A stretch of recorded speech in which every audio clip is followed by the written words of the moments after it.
Approval recommended in eastern Sussex County. Now, voters at the Cape and Lopin School District have agreed already to raise their taxes to build a new elementary school.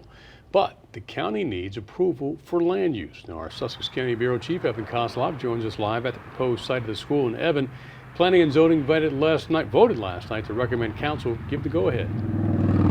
Good evening. That means just one more vote for County Council. As you might imagine, there's little resistance against the school, but it's the traffic that could come about because of the school, especially on such a congested road like Route 24, that has some neighbors worried.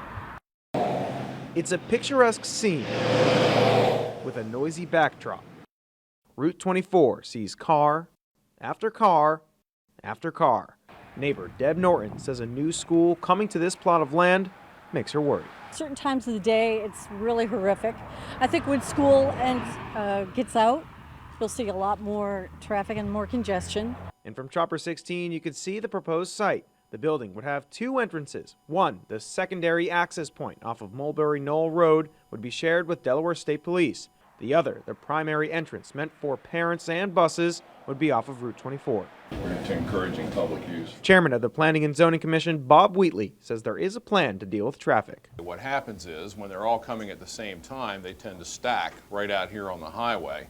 So to alleviate that problem, the school is proposing to have them come in the entrance, and then they are building their own stacking lane the entire distance of their front property line. Just too many cars and not enough road. Don Bideman lives down the road, and he says regardless of traffic plans for the proposed school, ultimately a bigger fix is needed on Route 24. It's fine that there's going to be a school there, but they've got to do something with the road because the traffic is just murderous, and they got the school buses in the morning already.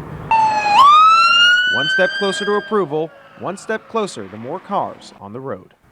All right. Now, one more point made by Wheatley is that for students that live over here in the Long Neck area, they sometimes will be on a bus for up to an hour as they head to their schools over here on the coast. For that reason, many parents are simply driving them and not putting them on the bus, and that, of course, means more cars here on Route 24. Now, Wheatley says he's hopeful that a new school will mean more kids riding the bus and less cars. Sussex County 7, Kozlov, WBC News in Lewis.